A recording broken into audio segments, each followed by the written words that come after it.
ನನ್ನ ಪ್ರೀತಿಯ ದ್ವಿತೀಯ ಪಿ ಯು ಸಿ ವಿದ್ಯಾರ್ಥಿಗಳೇ, ಯಾರೂ ಕೂಡ ಫೇಲ್ ಆಗಲ್ಲ ಕಣ್ರಿ. ಫಿಸಿಕ್ಸ್ ನಾಳೆನೇ ಎಕ್ಸಾಮು 100% 70ಕ್ಕೆ 70 ತೆಗೆಸಿ ಬಿಡುವಂಥ ಜವಾಬ್ದಾರಿ ನನ್ನದು.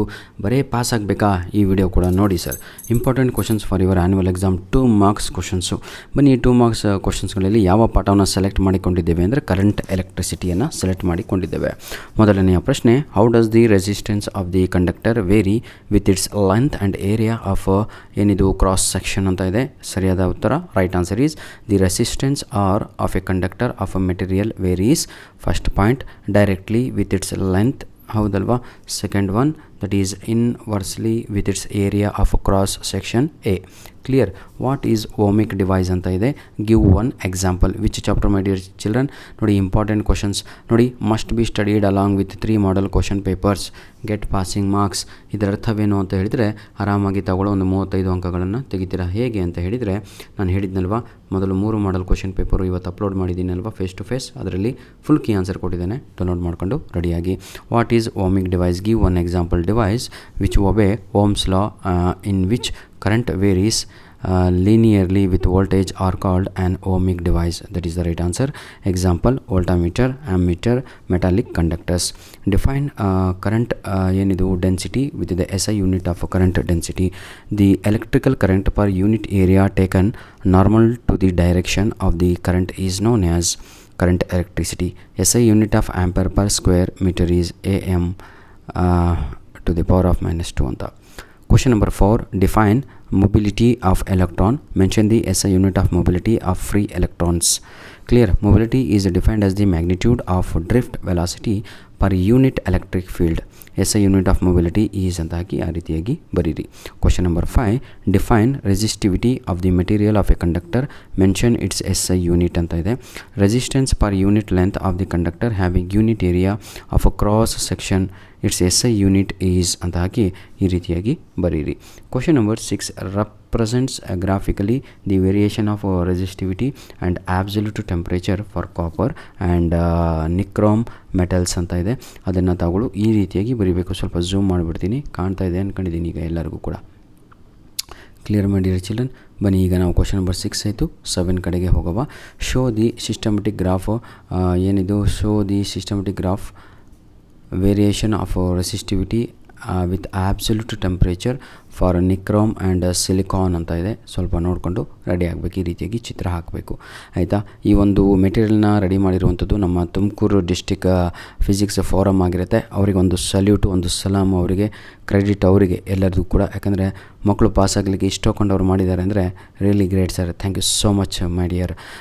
ಏನಂತೀರ ನಮ್ಮ ಒಂದು ಫೋರಮಿಗೆ, ಫಿಸಿಕ್ಸ್ ಫೋರಮಿಗೆ. What principle is involved in ಅಂತ ಇದೆ. Kirchhoff junctions rule and loop rule ಅಂತ ಇದೆ. Law of conservation of charge ಹಾಗೂ law of conservation of energy. State Kirchhoff's junction rule and explain ಅಂತ ಇದೆ. At any junction the sum of the current entering the junction is equal to the sum of currents living the junction. ಈ ರೀತಿಯಾಗಿ ಚಿತ್ರ ಹಾಕಬೇಕು, R mark ಹಾಕಬೇಕು, ಎಲ್ಲದೂ ಕೂಡ ಬರೀಬೇಕು, ಆಯಿತಾ? ಕೆಳಗಿಂದೆಲ್ಲ ಎಕ್ಸ್ಪ್ಲನೇಷನ್ ತಗೊಳ್ಳು, ಬರೀತೀರಾ, I know. State the and explain the Kirchhoff's loop rule ಅಂತ ಇದೆ, ಆಯಿತಾ? ಇದನ್ನು ಕಲೀರಿ, ಭಾಳ important. The algebraic sum of changes in potential around by any closed loop involving resistance and cells in the loop is 0. explanation ಕೊಟ್ಟಿದ್ದಾರೆ. applying loop rule to ABCDA ಅಂತ, ಅದನ್ನು ಈ ರೀತಿಯಾಗಿ ಬರಿಬೇಕು. ನೋಡಿ, ಈಗ 5 ಮಾರ್ಕ್ ಕ್ವಶನ್ಸು ಇದೇ ಚಾಪ್ಟರ್ಲಿ 100% ರೆಡಿ ಆಗಬೇಕು. ಇದಕ್ಕಿಂತ ಭಾಳ ಇಂಪಾರ್ಟೆಂಟು ಮತ್ತೆ ನಾನು ಹೇಳ್ತಾ ಇದ್ದೀನಿ, ನಮ್ಮ ಮಾಡಲ್ ಕ್ವಶನ್ ಪೇಪರು 3 ಹಾಗೂ ಪ್ರಿಪೇಟ್ರಿ ಎಕ್ಸಾಮ್ಗಳನ್ನು ಬಿಡಬೇಡಿ. Clear? Mention any 2 difference between current and current density ಅಂತ ಇದೆ. ಡಿರೈವ್ ದ ರಿಲೇಷನ್ ಅಂತ ಕೂಡ ಇದೆ, ಹೌದಲ್ವಾ? Current difference between current and current density ಅಂತ ಇದೆ. It is the amount of charge flowing through any cross section of A conductor per second. It is A scalar quantity. ಈ ಕಡೆ it is A vector quantity. ಇದನ್ನೆಲ್ಲ ಬರೀತೀರಾ ನೀವು, ಆಯಿತಾ? 5 marks questions ಅಂದಮೇಲೆ, ಆಯಿತಾ, long answers ಅಂತ ಅರ್ಥ. ಇದನ್ನೆಲ್ಲ ಕಲಿತು ಕರೆಕ್ಟಾಗಿ ಬರೀರೋ. ಹೇಳ್ತೀನಲ್ವ, 100%. ನಿಮಗೇನು ಗೊತ್ತಾ ಈಗ ಟೆನ್ಷನ್ನು? ಪಿ ಡಿ ಎಫ್ ಎಲ್ಲಿ ಸಿಗುತ್ತೆ, ಪಿ ಡಿ ಎಫ್ ಎಲ್ಲಿ ಅಯ್ಯೋ ದೇವ್ರೆ, ಪಿ ಡಿ ಎಫ್ ತಗೊಂಡು ಏನು ರೀ ಮಾಡ್ತೀರಾ, ಡೈರೆಕ್ಟಾಗಿ ನನ್ನ ಮಾತನ್ನು ಕೇಳಿ ಸರ್. ಒಮ್ಮೆ ಬರೀರಿ. ಇವತ್ತು ಎಕ್ಸಾಮ್ ಬರೀತಿದ್ದೀನಿ ಅಂತ ಕೂತ್ಕೊಂಡು ಒಂದು 20 ಪೇಜ್ ಇಟ್ಕೊಂಡು ನಾನು ಏನು ಅಪ್ಲೋಡ್ ಮಾಡಿದ್ದೀನೋ ಅದನ್ನು ಒಂದು ಸಲ ಬರೀರಿ. That is enough my dear children. Tomorrow you will write. ನಾನು ಹೇಳ್ತೀನಿ ಅಲ್ವಾ, ಅರ್ಥ ಮಾಡ್ಕೊಂಡು ಬರೀರಿ. Define drift velocity and mobility of charge carriers ಅಂತ ಇದೆ, ಹೌದಲ್ವಾ. Derive the expression for the drift velocity of electrons in the conductor in terms of their relaxation time ಅಂತ. ಭಾಳ ಈಸಿಯಾಗಿದೆ ಸರ್, ಇದನ್ನು ಕೂಡ ರೆಡಿಯಾಗಿ. ನಮ್ಮ Tumakuru district P U C lecturer forum ಅವರಿಗೆ ಮತ್ತೊಮ್ಮೆ ನಮ್ಮ ಕಡೆಯಿಂದ ತುಂಬ ಧನ್ಯವಾದಗಳು, ಮನಸ್ಸುಪೂರ್ವಕವಾದ ಧನ್ಯವಾದಗಳನ್ನು ತಿಳಿಸ್ತಾ ಇದ್ದೇನೆ. ಸರ್, ನಿಮ್ಮ ಒಂದು ಕಡೆಯಿಂದ ಎಷ್ಟು ಜನ ಪಾಸ್ ಆಗ್ತಾರೋ, ಎಷ್ಟು ಜನ ಡಿಸ್ಟಿಂಕ್ಷನು ಔಟ್ ಆಫ್ 4 ತೆಗಿತಾರೋ ಅದು ಎಲ್ಲ ಕ್ರೆಡಿಟ್ ನಿಮಗೆ sir. Question number 13, 2 cells of EMF ಅಂತ ಹಾಕ್ಬಿಟ್ಟು ಈಗ ಕರೆಕ್ಟಾಗಿ ಕೊಟ್ಟಿದ್ದಾರೆ. These questions are very very very very very very very important my dear children. God bless you all. ಯಾವುದೇ ರೀತಿಯಾದಂಥ ತೊಂದರೆ ಇದ್ದಲ್ಲಿ, ಯಾವುದೇ ರೀತಿಯಾದಂಥ ಹೆಲ್ಪ್ ಬೇಕಾದಲ್ಲಿ ತಗೊಳ್ಳು. ಖುಷಿಯಾಗಿ ನಮ್ಮ ಒಂದು ಮೇಲ್ ಐಡಿಗೆ ನಮ್ಮ ಒಂದು ಕಮೆಂಟ್ ಓಪನ್ ಆಗಿರುತ್ತೆ, ಸದಾ ಅದನ್ನು ಯುಟಿಲೈಸ್ ಮಾಡಿಕೊಳ್ಳಿ. Next chapter my dear children, moving charges and magnetism ಅಂತ ಇದೆ. 2-3 ಮಾರ್ಕ್ಸಿನ ಪ್ರಶ್ನೆಗಳು ತಾವು ಈ ಒಂದು ವಿಡಿಯೋದಲ್ಲಿ ನೋಡ್ಕೋಬೋದು. When the forces experienced by a moving charge in magnetic field becomes maximum and minimum ಅಂತ ಇದೆ. ವೆನ್ ಅಂತ ಕೇಳಿದ್ದಾರೆ, ಆಯಿತಾ. θ = 90 degree or charge moves at right angles to the magnetic field, force is maximum. B ಅಂತ ಹಾಕ್ಬಿಟ್ಟು θ = 0 degree or 180 degree or change moves parallel and anti parallel to the magnetic field, force in minimum. ಇನ್ನೊಂದು ಪ್ರಶ್ನೆ ಯಾವುದು, moving charges and ಮ್ಯಾಗ್ನೆಟಿಸಮಲ್ಲಿ 2 marks 3 marks ಕ್ವಶನ್ಸನ್ನು ತಗೊಳ್ಳೋ ಈ ಒಂದು ಪಾಠದಲ್ಲಿ ಕಲಿಬೋದು. ಇವೆಲ್ಲವೂ ಕೂಡ ಮೋಸ್ಟ್ ಎಕ್ಸ್ಪೆಕ್ಟೆಡ್ ಕ್ವಶನ್ಸ್ಗಳು. Derive the expression for the magnetic force experienced by a current carrying conductor ಅಂತ ಇದೆ. When a current carrying conductor is placed in a magnetic field, charges inside the conductor experience magnetic force. Clear my dear children. Question number 2 ಇದನ್ನು ಓದ್ಕೊಳ್ಳಿ. When does the force experienced by a straight current carrying conductor placed in a uniform magnetic field become maximum and minimum ಅಂತ ಇದೆ. ಇದನ್ನು ನೋಡ್ಕೊಂಡು ಅದೇ question ಅಲ್ವಾ ಇದು. Force experienced by A straight current, ಇದು ಯಾವುದು, ಮೂವಿಂಗ್ ಚಾರ್ಜ್ ಇದು. ಅದು ಸ್ವಲ್ಪ ಡಿಫ್ರೆನ್ಸ್ ಇದೆ ಕಣ್ರೋ. ಸುಮ್ಮನೆ ಕೂತ್ಕೊಂಡು ಏನೇನೋ ಬರೆಯೋದಲ್ಲ, ಸ್ವಲ್ಪ ಕ್ವಶನ್ಸಲ್ಲಿ ವೇರಿಯೇಷನ್ ಇರುತ್ತೆ. Derive an expression for radius of circular motion of a charge in a uniform magnetic field. ಬಹಳ ಇಂಪಾರ್ಟೆಂಟ್ ಆಗಿರುವಂಥ ಕ್ವಶನ್ಸ್ಗಳು ಸರ್, ನೆನ್ಪಿಟ್ಕೊಳ್ಳಿ. ಮತ್ತೊಮ್ಮೆ ನಮ್ಮ Tumakuru district physics lecturers forum ಅವರಿಗೆ ಧನ್ಯವಾದಗಳು sir. State and explain Biot Savart's law ಬಹಳ ಇಂಪಾರ್ಟೆಂಟ್ ಆಗಿರುವಂಥದ್ದು. ದಯವಿಟ್ಟು ರೆಡಿಯಾಗಿ ನನ್ನ ವಿದ್ಯಾರ್ಥಿಗಳೇ. ನನಗೆ ಎಕ್ಸ್ಪ್ಲನೇಷನ್ ಮಾಡೋಕ್ಕೆ ಬರ್ತಿದ್ರೆ ಬೋರ್ಡ್ ಮೇಲೆ ಇಂಗ್ಲೀಷ್ ಮಾಡ್ತೀನಿ ಅನ್ನೋ ರೀತಿ ಮಾಡಿಬಿಡ್ತಿದ್ದೆ. Extremely I am sorry. ನಿಮ್ಮಷ್ಟು ನಾನು ಜಾಣಲ್ಲ, ಬುದ್ಧಿವಂತ ಅಲ್ಲ 6 ಸಬ್ಜೆಕ್ಟ್ ಓದಲಿಕ್ಕೆ, ಆಯಿತಾ. ಬನ್ನಿ ಈಗ ವಾಟ್ ಈಸ್ ಸೊಲೊನಾಯ್ಡ್, ಇದು ಕೂಡ ಬಹಳ ಇಂಪಾರ್ಟೆಂಟ್ ಆಗಿರುವಂಥ ಒಂದು ಪ್ರಶ್ನೆ ಅನಿಸುತ್ತೆ. ಪ್ರಿಪೇರ್ಡ್ ಎಕ್ಸಾಮ್ಸ್ಗಳಲ್ಲೆಲ್ಲ ಕೇಳಿದರು. ನಾನು ಫೇಸ್ ಟು ಫೇಸ್ ಒಂದು ವಿಡಿಯೋ ಅಪ್ಲೋಡ್ ಮಾಡಿಕೊಟ್ಟಿದ್ದೇನೆ. ಆ ವಿಡಿಯೋದ ಡಿಸ್ಕ್ರಿಪ್ಷನ್ ಬಾಕ್ಸಿನ ಕೆಳಗಡೆ ಎಲ್ಲರಿಗೂ ಕೂಡ ನಿಮ್ಮ ಮಾಡಲ್ ಕ್ವಶನ್ ಪೇಪರಿನ ಕೀ ಆನ್ಸರ್ಸ್ಗಳು, ನಿಮ್ಮ ಪ್ರಿಪೇರ್ಡ್ ಎಕ್ಸಾಮಿನ ಕೀ ಆನ್ಸರ್ಸ್ಗಳು ಎಲ್ಲವೂ ಕೂಡ ಅವೈಲಬಲ್ ಇದೆ. ಹಾಗೂ ಇಂಪಾರ್ಟೆಂಟ್ 3 ಪ್ರಶ್ನೆ ಪತ್ರಿಕೆಗಳನ್ನು ಕೂಡ ಕೊಟ್ಟಿದ್ದೇನೆ, ಯುಟಿಲೈಸ್ ಮಾಡಿಕೊಳ್ಳಿ. ಇದು ನಮ್ಮ ಪಾಸ್ ಆಗಲಿಕ್ಕೆ ಹೊಡೆದಾಡುತ್ತಿರುವ ವಿದ್ಯಾರ್ಥಿಗಳಿಗೆ, ಫಸ್ಟ್ ಕ್ಲಾಸ್ ಬರಬೇಕು ಅಂತ ಅಂದ್ಕೊಂಡಿರುವ ಅಂಥ ವಿದ್ಯಾರ್ಥಿಗಳಿಗೆ ಈ ಒಂದು ವಿಡಿಯೋವನ್ನು ನಾನು ಮಾಡುತ್ತಿರುವಂಥದ್ದು. ಧನ್ಯವಾದಗಳು. ಮೊದಲು ಹೇಳಿದ್ನಲ್ವಾ, concentrate on model question papers ಎಲ್ಲ ಲಾಂಗ್ ಕ್ವಶನ್ ಆನ್ಸರ್ಸ್ ಅಲ್ಲಿಂದನೇ ಪಿಕ್ ಆಗತ್ತೆ. ಇನ್ನೂ ಹೇಳಕ್ಕೆ ಎನರ್ಜಿ ಇಲ್ಲ. Explain the circuit diagram, how to convert galvanometer into voltmeter. Easy ಅನಿಸುತ್ತೆ. ಚಿತ್ರದಲ್ಲಿ ಸ್ವಲ್ಪ ಯಾಮರಿದ್ರೂ ಕೂಡ 0 ಮಾರ್ಕ್ಸ್ ಬರುತ್ತೆ, ನೋಡ್ಕೊಳ್ಳಿ. Mention any 2 factors on which current sensitivity of a galvanometer depends ಅಂತ ಇದೆ. ಇದನ್ನು ಕೂಡ ಸ್ವಲ್ಪ ಆಯಿತಾ. Current sensitive of galvanometer depends on ಅಂತ ಹಾಕಿಬಿಟ್ಟು ರೆಡಿಯಾಗಿ. Question number 13, defined current sensitivity of a galvanometer and mention its expressions ಅಂತ ಇದೆ. ರೆಡಿಯಾಗಿ ಎಲ್ಲರೂ ಕೂಡ. Define voltage sensitivity of a galvanometer and mention its expressions ಅಂತ. Mention the 2 reasons because of which the galvanometer cannot be used as an ammeter directly ಅಂತ. 15ನೇ ಪ್ರಶ್ನೆ. Question number 16, mention the 2 reasons because of which the galvanometer cannot be used as voltmeter directly ಅಂತ. ಎಲ್ಲ 2 ಅಂಕದ ಪ್ರಶ್ನೆಗಳಾಗಿರ್ತವೆ. Mention the expressions for voltage sensitivity of a galvanometer using the same show the voltage sensitivity remains constant if the number of turns is doubled.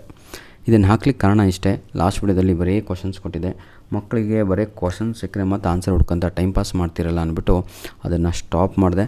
ಬರೀ 5 mark ಕ್ವಶನ್ಸ್ಗಳನ್ನು upload ಮಾಡಿಕೊಟ್ಟೆ. ಈಗ question with ಆನ್ಸರ್ಗಳನ್ನು ಕೊಡ್ತಾಯಿದ್ದೇನೆ, help ಆಗಲಿ ಅಂತ ಮಕ್ಕಳಿಗೆ. Next 5 marks ಕ್ವಶನ್ಸನ್ನು ನೋಡ್ಬೋದು ಈ ಒಂದು ಪಾಠದಲ್ಲಿ, ಆಯಿತಾ. ಏನಿತ್ತಿದ್ರೆ with the help of diagram ಅಂತ ಇದೆ, ಕ್ಲಿಯರಾಗಿ ನೋಡ್ಕೊಳ್ಳಿ. ಕ್ವಶನ್ ಸಿಕ್ಕರೆ ಸಾಕು, ನಿಮಗೆ ಆನ್ಸರು ನಿಮ್ಮ ಟೆಕ್ಸ್ಟ್ ಬುಕ್ಕಲ್ಲೇ ಡೈರೆಕ್ಟಾಗಿ ಇರುತ್ತೆ, ಅಥವಾ ನಿಮ್ಮ ಲೆಕ್ಚರರ್ ನಿಮಗೆ ಮೆಟೀರಿಯಲ್ ಕೂಡ ಕೊಟ್ಟಿರ್ತಾರೆ. Derive an expression for magnetic field at a point well inside a solenoid carrying current using the Ampere circuit ಅಲ್ಲ ಅಂತ ಇದೆ. ಇದು ಕೂಡ ಬಹಳ ನಿಜವಾಗಿಯೂ ಈ ಒಂದು ಮೆಟೀರಿಯಲ್ ಬಹಳ ಇಂಪಾರ್ಟೆಂಟ್ ಆಗಿದೆ ನನ್ನ ಪ್ರೀತಿಯ ವಿದ್ಯಾರ್ಥಿಗಳೇ. ನೆಕ್ಸ್ಟ್ ಚಾಪ್ಟರ್ ನಾವು ಹೋಗೋದಾದರೆ ಮ್ಯಾಗ್ನೆಟಿಸಮ್ ಆ್ಯಂಡ್ ಮ್ಯಾಟ್ರ್ ಅಂತ ಇದೆ. ಮ್ಯಾಗ್ನೆಟಿಸಮ್ ಆ್ಯಂಡ್ ಮ್ಯಾಟ್ರಲ್ಲಿ ಬರೀ 3 ಮಾರ್ಕ್ಸ್ ಕ್ವಶನ್ಸ್ಗಳು ಇರುವಂಥದ್ದು, ಆಯಿತಾ. Right any 3 properties of magnetic field lines ಅಂತ ಇದೆ. ನಾನಿಲ್ಲಿ ಒಂದು 5 ಪ್ರಾಪರ್ಟೀಸ್ಗಳನ್ನು ಕೊಟ್ಟಿರ್ತೇವೆ, ಅದರಲ್ಲಿ ತಗೊಳ್ಳೋ ನಾನು ಅಂದರೆ ನಮ್ಮ ತುಮಕೂರು ಜಿಲ್ಲೆಯ ಫಿಸಿಕ್ಸ್ ಫೋರಮ್ನವರು ನೋಡಿ. ಈಗ ತಾವುಗಳು ಏನು ಮಾಡಬೇಕು ಅಂದರೆ ಅದನ್ನು credit goes to them only man, ಆಯಿತಾ. 3 ಪ್ರಾಪರ್ಟೀಸನ್ನು ನೋಡ್ಕೋಬೋದು. ಯಾವುದಾದ್ರೂ 3 ಪ್ರಾಪರ್ಟೀಸ್ಗಳನ್ನು ಬರೀರಿ. 5 ಪ್ರಾಪರ್ಟಿಗಳಲ್ಲಿ ಯಾವುದಾದ್ರೂ 3 ಮ್ಯಾಗ್ನೆಟಿಸಮ್ ಫೀಲ್ಡ್ ಲೈನ್ಸಿಂದು. Next define magnetic dipole and magnetic dipole moment ಅಂತ ಇದೆ. Mention SI unit of dipole moment, ಇದನ್ನು ಕೂಡ ರೆಡಿಯಾಗಿ. Question number 3, write the expression for torque experienced by a magnetic dipole kept in a uniform magnetic field. Discuss the maximum and minimum waves of torque ಅಂತ, ಆಯಿತಾ. ಓದ್ಕೊಳ್ರ, ಭಾಳ important ಅಂದರೆ ಭಾಳ important ಆಗಿರುವಂಥ questions. 3 marks questions ಈ ಚಾಪ್ಟ್ರಿಂದ. Write the expression of magnetic potential energy of a magnetic dipole kept in a uniform magnetic field and explain the terms. When will be the magnetic potential energy maximum? ನೋಡ್ಕೊಂಡ್ರಲ್ವಾ. ಈ define magnetization of a sample magnetic permeability and magnetic intensity. Next question. ಇಷ್ಟು ಓದೋಕ್ಕಾಗಲ್ಲ ಅಂದರೆ ನಾನು ನಿಜವಾಗಿ ಹೇಳ್ತೀನಿ, ಆಗತ್ತೆ. ಸುಮ್ಮನೆ ನೆಗೆಟಿವಿಟಿ ಯೋಚನೆ ಮಾಡೋದ್ರಿಂದ ಏನೂ ಆಗೋಲ್ಲ. ಲಾಸ್ಟ್ ಚಾಪ್ಟ್ರಲ್ಲಿದ್ದೀವಿ ಈಗ ನಾವು. ಚಾಪ್ಟರ್ 4 ಸೆಮಿ ಕಂಡಕ್ಟರ್ ಎಲೆಕ್ಟ್ರಾನಿಕ್ಸ್ ಅಂತ. ಇದರಷ್ಟು ಈಸಿ ಚಾಪ್ಟರ್ ಯಾವುದೂ ಅಲ್ಲ.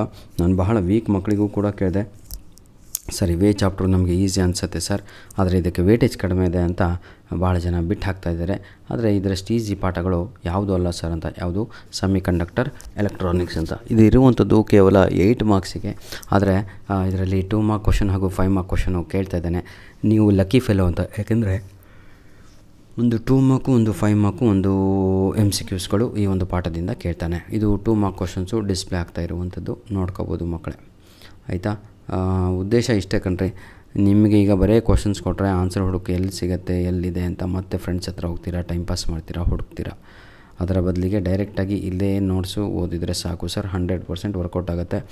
ಈ ಒಂದು ವಿಡಿಯೋಯಿಂದ ಕಡಿಮೆ ಅಂದರೂ ನಾನು ಹೇಳ್ತೀನಲ್ವ, ಜೊತೆಗೆ 3 ಮಾಡಲ್ ಕ್ವಶನ್ ಪೇಪರ್ ಓದ್ರಿ ಅಂತ ಪದೇ ಹೇಳ್ತಾ ಇದ್ದೀನಿ.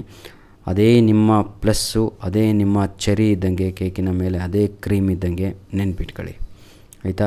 ನಿಮ್ಮ ತಲೆ ಮೇಲೆ ಹೇಗೆ ಕೂದಲು ನಿಮಗೆ ಅಲಂಕಾರವನ್ನು ಕೊಡ್ತಾವೋ, ಅಂದರೆ ಗೆಟಪನ್ನು ಕೊಡ್ತಾವೋ, ಹಾಗೆ ನಿಮ್ಮ ಮಾರ್ಕ್ಸು ಜಾಸ್ತಿ ಆಗಬೇಕು ಅಂದರೆ ಅದು ನಿಮ್ಮ 3 ಮಾಡಲ್ ಕ್ವಶನ್ ಪೇಪರು ಜೊತೆಗೆ ಈ ಪ್ರಿಪೇರ್ಡ್ ಎಕ್ಸಾಮ್ ಕ್ವಶನ್ ಪೇಪರ್ಗಳು ಆಗಿರ್ತವೆ. ನಾನು ಹೇಳಿದ್ನಲ್ವ, ಫೇಸ್ ಟು ಫೇಸು ಇದರ ಹಿಂದೆ ಒಂದು ವಿಡಿಯೋ ಅಪ್ಲೋಡ್ ಆಗಿದೆ. ಆ ವಿಡಿಯೋದ ಡಿಸ್ಕ್ರಿಪ್ಷನ್ ಬಾಕ್ಸಿನ ಕೆಳಗಡೆ ಪ್ರತಿಯೊಬ್ಬರಿಗೂ ಕೂಡ 100% ಯುಟಿಲೈಸ್ ಆಗುವಂತಹ ಮೆಟೀರಿಯಲನ್ನು ನೀಡಿರ್ತೇನೆ, ಉಪಯೋಗಿಸ್ಕೊಳ್ಳಿ. ಧನ್ಯವಾದಗಳು ವಿದ್ಯಾರ್ಥಿಗಳೇ. God bless you all the best. ಚೆನ್ನಾಗಿ ಬರೀರಿ. ಫಿಸಿಕ್ಸ್ ಎಕ್ಸಾಮು ಆದ ತಕ್ಷಣ ದಯವಿಟ್ಟು ನಮಗೆ ಕಮೆಂಟ್ ಮಾಡಿ ಹೇಗಿತ್ತು ಎಕ್ಸಾಮು, ಏನು ಕತೆ ಅಂತ, ಆಯಿತಾ. ಈಗ 2 ಮಾರ್ಕ್ಸ್ ಮುಗೀತು. 5 ಮಾರ್ಕ್ಸು ಸೆಮಿ ಕಂಡಕ್ಟರ್ ಅಷ್ಟು ಈಸಿ ಪಾಠ ಯಾವುದೂ ಅಲ್ಲ ಸರ್. 5 ಮಾರ್ಕ್ಸ್ ಕ್ವಶನ್ಸನ್ನು ನೋಡ್ಕೊಳ್ಳಿ. Describe the suitable block diagram ಇದೆ. Action of PN junction diode under forward and reverse bias condition. ಭಾಳ ಈಸಿಯಾಗಿದೆ, ನನಗೆ ಈಸಿ ಅಲ್ವಾ, ಯಾಕಂದರೆ ಬರೀ ಅಪ್ಲೋಡ್ ಮಾಡೋದಲ್ವಾ, ಬರೆಯೋರಿಗೆ ಕಷ್ಟ ಗೊತ್ತು. ಬರೀತೀರ ಕಣ್ರ, ನನಗೆ ಗ್ಯಾರಂಟಿ ಇದೆ. ವರ್ಷ ಇಡೀ ಕುಂತು ಓದಿದರೆ ಆಗಲ್ವಾ. ಧನ್ಯವಾದಗಳು. All the best my dear children. God bless you all.